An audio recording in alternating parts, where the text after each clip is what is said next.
Hello friend, welcome my YouTube channel.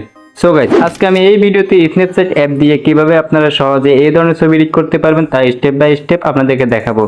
তো guys, যারা এই ধরনের ফটো এডিট করতে চান তারা ভিডিওটি শুরু থেকে শেষ অবধি দেখবেন, তাহলে আপনারা কিছু শিখতে পারবেন। সো বন্ধুরা, আমি স্ন্যাপচ্যাট অ্যাপটাকে ওপেন করে নিয়েছি। তো গাইস, প্রথমে আপনারা এখান থেকে প্লাস বাটনে ক্লিক করবেন। প্লাস বাটনে ক্লিক করার পর আপনার গ্যালারি শো করবে। তো গাইস, এখান থেকে আপনি যে ছবিটি এডিট করতে চান ওই ছবিটি সিলেক্ট করে নেবেন। তো গাইস, ছবিটি সিলেক্ট করার পর এখান থেকে আমরা প্যান আইকনে ক্লিক করব। দেন এখান থেকে আমরা সিলেক্টিভ একটা অপশন পেয়ে যাবো, সিলেক্টিভে ক্লিক করে দিব। তো এখান থেকে আমরা আমাদের ফেসটাকে সিলেক্ট করে নিব। আমাদের ফেসটার মধ্যে ব্রাইটনেস বাড়ানোর দরকার, তো আমি ফেসটা সিলেক্ট করে নিয়েছি। দেন গেছে আমরা হাতে টুপিংয়ের ইউজ করে এই রেটটা কমিয়ে দিব। তো গেছে আমি এই রেটটা একটু কমিয়ে দিচ্ছি। তো তারপর আপনারা এখানে উপরে ব্রাইটনেস পেয়ে যাবেন। তো গেছে ব্রাইটনেসটা আমরা এখানে একটু বাড়িয়ে দিব। তো আমি এখান থেকে ব্রাইটনেসটা এইটি করে নিচ্ছি। তারপর এখান থেকে পেয়ে যাবেন কন্ট্রাস্ট। তো গেছে কন্ট্রাস্টটা আপনি এখান থেকে প্লাস করে নেবেন। তো আমি কন্ট্রাস্টটা প্লাস 30 করে নিচ্ছি এখান থেকে। তারপর এখানে নিচে আপনার প্লাস বাটন পেয়ে যাবেন, প্লাস বাটনে ক্লিক করবেন। দেন তারপর আপনার হাতটাকে সিলেক্ট করে নেবেন। তো আমি হাতটাকে সিলেক্ট করে নিচ্ছি। দেন হাতের টু ফিঙ্গার ইউজ করে আমরা এটার এরিয়াটা কমিয়ে নিব। তো আমি এরিয়াটা কমিয়ে নিচ্ছি। তারপর এখান থেকে আপনার উপরে ব্রাইটনেস পেয়ে যাবেন। তো ব্রাইটনেসটা এখান থেকে হালকা বাড়িয়ে দিবেন। তো আমি এখান থেকে ব্রাইটনেসটা 60 রেখে দিচ্ছি। তারপরে নিচে পেয়ে যাবেন কন্ট্রাস্ট। তো কন্ট্রাস্টটা এখান থেকে একটু বাড়িয়ে নেবেন। তো আমি এখান থেকে কন্ট্রাস্টটা 40 করে নিচ্ছি। তো তারপর আমরা এখান থেকে টিকমার্ক অপশন পেয়ে যাবো, নিচে টিকমার্কে ক্লিক করে দিব। এবং আমরা এখান থেকে আবার প্যান আইকনে ক্লিক করব। দেন কাছে এখান থেকে আমরা উপরে টিউন ইমেজ পেয়ে যাবো, টিউন ইমেজে ক্লিক করব। সো এখান থেকে আমরা ব্রাইটনেসটা হালকা বাড়িয়ে দিব। তো আমি এখান থেকে ব্রাইটনেসটা 28 রেখে দিচ্ছি। তারপরে নিচে পেয়ে যাবো স্যাচুরেশন। তো স্যাচুরেশনটা আমরা এখান থেকে মাইনাস করে দিব। তো আমি এখান থেকে -80 করে নিচ্ছি। তারপরে নিচে পেয়ে যাবো আমরা হাইলাইটস। তো আমরা হাইলাইটসটা এখান থেকে প্লাস করে নিব। হাইলাইটসটা আমরা এখান থেকে 26 করে নিচ্ছি। তারপর আমরা এখান থেকে টিকমার্ক অপশনে ক্লিক করে দিব। এবং এখান থেকে আমরা উপরে এডিট অপশন পেয়ে যাবো, এডিটসে ক্লিক করব। তো এখান থেকে আমরা এডিটসে ক্লিক করব এবং এখান থেকে আমরা টিউন ইমেজে ক্লিক করব। দেন এখান থেকে আমরা ব্রাশ এখানে ক্লিক করে দিব। তো তারপর আমরা এখান থেকে আমাদের ছবিটাকে জুম করে নেব এবং আমাদের সাবজেক্টটা আছে সাবজেক্টের মধ্যে ব্রাশ করে দেবো। আর এখানে অবশ্যই আপনার টিউন ইমেজটা 100 রেখে দেবেন। 100 থেকে আপনার সাবজেক্টটাকে ব্রাশ করে নেবেন। তাহলে আমরা টিউন ইমেজের মধ্যে যে কালারটা নিয়েছি এই কালারটা আমাদের ফেসের মধ্যে চলে আসবে। তো আমি এখান থেকে সাবজেক্টটাকে ব্রাশ করে নিচ্ছি।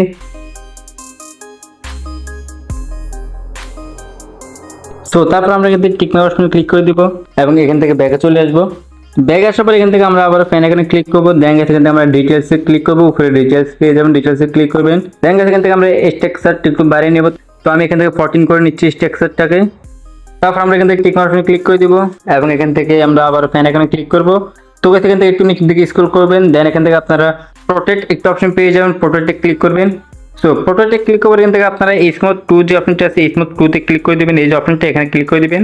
দেন এখান থেকে আপনারা উপরে পেয়ে যাবেন ফেস সফট লাইট। তো আপনার কাজ হচ্ছে যে একটু বাড়িয়ে দেওয়া। তো আমি এখান থেকে +29 করে নিচ্ছি। তারপর নিচের দিকে পেয়ে যাবেন আপনারা আই ক্লিয়ারিটি। তো আই ক্লিয়ারিটি একটু বাড়িয়ে নেবেন। তো আমি এখান থেকে 30 করে নিচ্ছি প্লাস। সো এখান থেকে আমরা টিকমার্ক অপশনে ক্লিক করে দিব। তো তারপর আমরা এখান থেকে আবার প্যান আইকনে ক্লিক করব। দেন এখান থেকে আমরা নিচের দিকে স্ক্রল ডাউন করব। দেখেন এখানে আপনারা ডাবল এক্সপোজার পেয়ে যাবেন, ডাবল এক্সপোজার ক্লিক করবেন। দেন এখান থেকে আপনার প্লাস বাটনে ক্লিক করে দিবেন। তারপর আপনার গ্যালারিটা ওপেন হয়ে যাবে। তো এখান থেকে আপনার একটা ব্যাকগ্রাউন্ড সিলেক্ট করে নিতে হবে, স্কাই কালার ব্যাকগ্রাউন্ড। তো এই ব্যাকগ্রাউন্ডগুলো আমার এই ভিডিও ডেসক্রিপশন বক্সে দেওয়া থাকবে, আপনারা সেখান থেকে চেক করে ডাউনলোড করে নেবেন। তো আমি ব্যাকগ্রাউন্ডটা সিলেক্ট করে নিচ্ছি স্কাই কালার। তারপর আপনারা এখান থেকে মধ্যখানে স্টাইল অপশন পেয়ে যাবেন, স্টাইলে ক্লিক করে দিবেন। দেন এখান থেকে আপনার সাব ট্যাগ একটা অপশন পেয়ে যাবেন 5 নম্বরে, সাব ট্যাগতে ক্লিক করে দিবেন। তো এখান থেকে আপনার টিকমার্ক অপশনে ক্লিক করে দিবেন। দেন এখান থেকে আমরা উপরে এডিট অপশন পেয়ে যাবো, এডিটসে ক্লিক করব। দেন এখান থেকে আমরা ভিডিও এডিটসে ক্লিক করব। দেন এখান থেকে আমরা ডাবল এক্সপোজারে ক্লিক করব এবং এখান থেকে আমরা ব্রাশ এখানে ক্লিক করে দিব।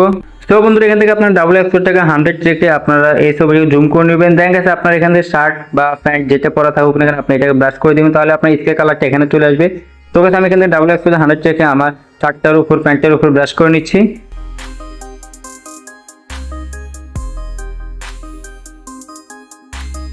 তারপর আমরা এখান থেকে টিকমার্ক অপশনে ক্লিক করে দিব এবং এখান থেকে ব্যাকে চলে আসবো। সো এবার আমাদের কাজ হচ্ছে এখান থেকে প্যান আইকনে ক্লিক করে দেওয়া। দেন এখান থেকে আমরা ডাবল এক্সপোজারে ক্লিক করব এবং এখান থেকে আমরা প্লাস বাটনে ক্লিক করে আমাদের গ্যালারিটা ওপেন করে নেব এবং এখান থেকে আমরা পিঙ্ক কালার একটা ব্যাকগ্রাউন্ড সিলেক্ট করে নেব। তো আমি সিলেক্ট করে নিচ্ছি ব্যাকগ্রাউন্ডটা। সিলেক্ট করে আমরা এখান থেকে স্টাইল অপশন পেয়ে যাবো, স্টাইলে ক্লিক করে দিব। দেন আমরা এখান থেকে ওভারলে অপশনে ক্লিক করে দিব। তো তারপর আমরা এখান থেকে টিকমার্ক অপশনে ক্লিক করে দিব।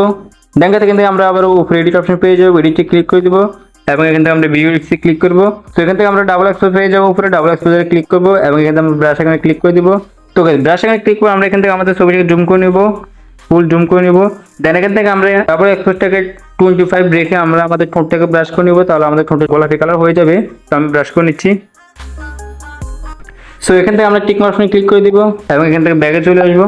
ওকে, এবার আমাদের কাজ হচ্ছে ছবিটিকে সেভ করা। তো সেভ করার জন্য আমরা এখানে এখানে ক্লিক করবো এবং এখান থেকে আমরা সেভে ক্লিক করে দেবো, তাহলে হচ্ছে আমাদের গ্যালারিতে সেভ হয়ে যাবে।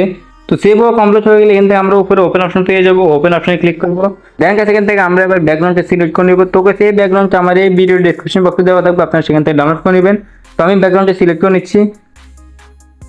সো ব্যাকগ্রাউন্ডে সিলেক্ট করে এখান থেকে আমরা ফ্যান আইকনে ক্লিক করবো এবং এখান থেকে নিচে চলে আসবো। দেন এখান থেকে ডাবল এক্সপোজারে ক্লিক করবো। তারপর আমরা এখান থেকে প্লাস বাটন ক্লিক করে আমাদের গ্যালারিটা ওপেন করে নেবো এবং আমরা এখন যে ছবিটি সেভ করেছি এই ছবিটা আবার সিলেক্ট করে নেবো। তো ছবিটি সিলেক্ট করে কিন্তু আমরা অপোজিট অপশন পেয়ে যাবো, অপোজিটের মধ্যে টাচ করবো। দেন এটাকে 100 করে দিব, ফুল করে দিব। তারপরে এখান থেকে আমরা টিক অপশনে ক্লিক করে দিব। তারপর আমরা এখান থেকে এডিট অপশনে ক্লিক করবো। দেন এখান থেকে আমরা ভিডিও এডিট ক্লিক করবো এবং এখান থেকে ডাবল এক্সপোজারে ক্লিক করবো। দেন এখান থেকে আমরা ব্রাশ এখানে ক্লিক করে দিব। তো তারপর আমরা এখান থেকে ইনভার্টের অপশন পেয়ে যাবো, ইনভার্টে ক্লিক করে দিব। তো ইনভার্টে ক্লিক করার পরে কিন্তু আমরা ডাবল এক্সপোজার 100 দেখতে পারবেন। তো সেটাকে আমরা 0 করে নেবেন। দেন 0 করার পরে এবার আপনি সাবজেক্টটাকে রেখে আপনি বাকি অংশটুকু ব্রাশ করে নেবেন, তাহলে আপনার এখন যে ব্যাকগ্রাউন্ডটা নিয়েছেন এই ব্যাকগ্রাউন্ডটা দেখাবে। তো আমি আরামসে সাবজেক্টটাকে রেখে বাকি অংশটুকু ব্রাশ করে নিচ্ছি, তাহলে আমার ব্যাকগ্রাউন্ডটা খুব সুন্দরভাবে চলে আসবে এখানে।